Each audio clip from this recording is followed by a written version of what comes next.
আমি আপনার প্রথমে স্কুল থেকে বাড়ির খালি ঢুকছি, ওখানে আমাদের পাশের বাড়ি যে আমি তো মামা ডাকি তারারে, মামা শ্বশুর হয়, নাম জানি বড় ধরনের নাম জানি গিয়ে ছোটো ধরনের নাম পিজুস, বড় ধরনের নাম পিজুস আর ছোটো ধরনের নাম তরুণ। তারা দুজন রাস্তা আমরা বাড়ির সামনে দিয়া যেমন করতেছে, আপনি তো রাস্তার মধ্যে হাইতে পারে। আমি তখন বাড়িতে গেছি, বাড়িতে যাওয়ার একটু পরে 5-10 মিনিট পরে দেখা যাচ্ছে যে একটা টিপারে মাটি ফেলাইতেছে আমাদের রাস্তার মধ্যে। আমার হাজব্যান্ড ঘরে থেকে বুঝেছি কি এখানে টিপারে কি করতেছে, আমি কই কি গো মার রাস্তার মধ্যে তো মাটি না ফেলা। এরপরে আমি কুম্বা তারা যে মাটি ফেলা দিতেছে আমরা রাস্তার মধ্যে। এবার তাই নিয়ে বাড়ি এসে দেখছে, দেখা কিছু কইছে না। ঘরে যাই আমার বাসুরের ছেলে আসছিল, হ্যাঁ তো বাড়িতে না, হ্যাঁ ফোন করছে কিরে আমরা রাস্তার মধ্যে তারা মাটি ফেলাইতেছে, তুই বাড়িতে আ।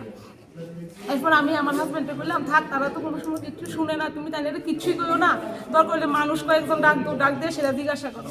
তো আমার হাজব্যান্ডের গিন্ডি ফোটা ছেড়ে রাস্তা দিকে গেছে, গিয়ে সেটা কইতেছে ড্রাইভার, তার সঙ্গে প্রথমে কিচ্ছু কইছে না, ড্রাইভারে কইছে যে এই তুমি মাটি ফেলাইও না, আগের জায়গার সমাধান হোক, এরপরে যায় সেটা মাটি ফেলাইও, তুমি ওখানে মাটি ফেলাইও না। এই কথা কইতে তারা দুনু ভাই আইছে, এই তোর জায়গা নেই, তোর দিকে মাটি ফেলাম নি, এটা আমি খুশি, আমি কোনানে মাটি ফেলাবো।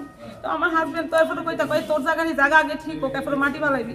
এই কথা কইতে তখন তারা দুনু ভাইয়ে বড় জনে তাইনের এমনি করে ধাক্কা দিছে বলে তো স্বাভাবিক পুরুষ মানুষ তাইনেরও রাগ উঠছে, তাইনও এবার হাতাহাতি হয়েছে পরে এর মধ্যে দেখি গেছে বড় জনে তারা দুনু ভাই আবার তাইনের ফালাই দিছে মাটিতে, ফালাইছে পরে আমি তখন সিল্লি মেয়েরা উঠতে দৌড়ে তাইলে ধরতাম বলছি, এমন বড় জনে পকেট থেকে ড্যাগার একটা বাইক করছে, এতটুকু ওই ড্যাগারটা।